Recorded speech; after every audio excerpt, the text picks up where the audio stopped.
We say that two statements are logically equivalent if they have identical truth tables. The significance is that one statement is true under the same circumstances that the other is, so if we know the truth value of the one, we know the truth value of the other. So an important problem in logic: given a statement, what statements are logically equivalent to it?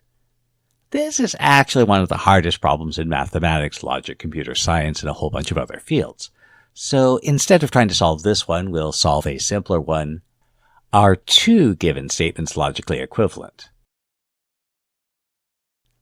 So let's consider the negation of a conjunction. You can't have your cake and eat it too.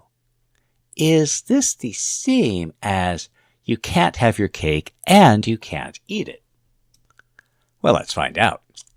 So we'll make our simple statement A, you can have your cake, and B, you can eat your cake.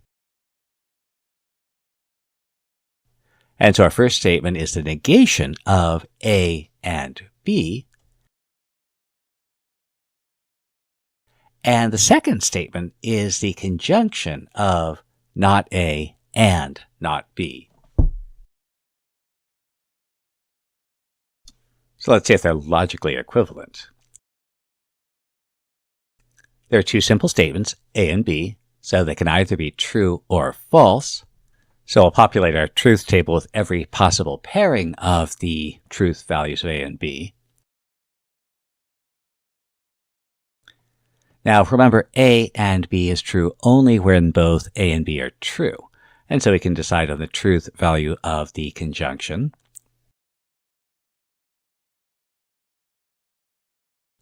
And the negation has the opposite truth value, so we'll fill in the truth value of the negation.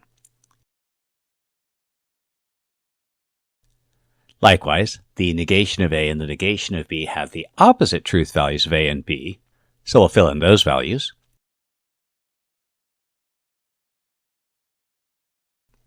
And the conjunction is only going to be true if both negations are true, and so we'll fill in those values.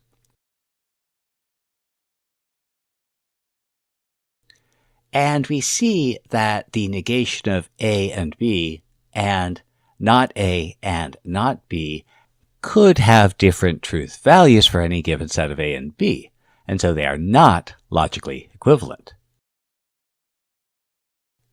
Well, this leads to the question, what is logically equivalent to the negation? Again, finding a logically equivalent statement is hard, but notice that the negation is mostly true. And this is the type of behavior we see when we have disjunctions. And so this suggests that we might be logically equivalent to a disjunction. So how about not A or not B? Now most of our truth table remains the same. The only difference is what we're actually looking at. And here we want to compute not A or not B. And remember, this is true if either of these are true. And we see that not A and B and not A or not B have the same truth value, regardless of the truth values of A and B. And so they are logically equivalent. By a similar process, we also find that the negation of A or B is the same, logically equivalent, to the negation of A and the negation of B. De Morgan's rules puts these two together and states that the following are logically equivalent.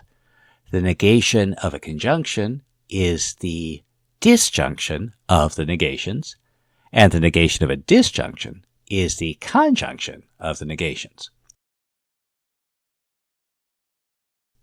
Informally, we can distribute the negation by changing the operator. Now, De Morgan's rules can be interpreted as applied to sets. Let A be the statement that X is in some set, and B be the statement that X is in some set.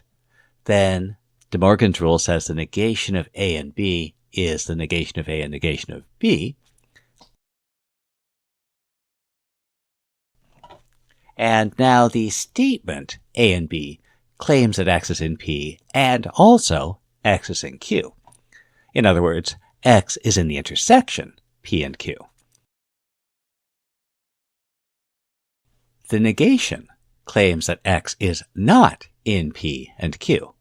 In other words, X is in the complement. Meanwhile, the statement not A or not B claims that either X is not in P or not in Q. In other words, X is in P complement or X is in Q complement. And so we say that X is in the union of P complement and Q complement. And so here we have the complement of an intersection is the union of the complements. Next, A or B is a statement that either X is in P or X is in Q. In other words, X is in the union. And the negation is that X is not in the union, which is to say it's in the complement. Meanwhile, not A and not B tell us. And so the conjunction tells us that X is both in the complement of P and also the complement of Q. It's in the intersection. And so that gives us the complement of a union is the intersection of the complements. And this gives us De Morgan's rule for sets. The complement of an intersection is the union of the complements, and the complement of a union is the intersection of the complements.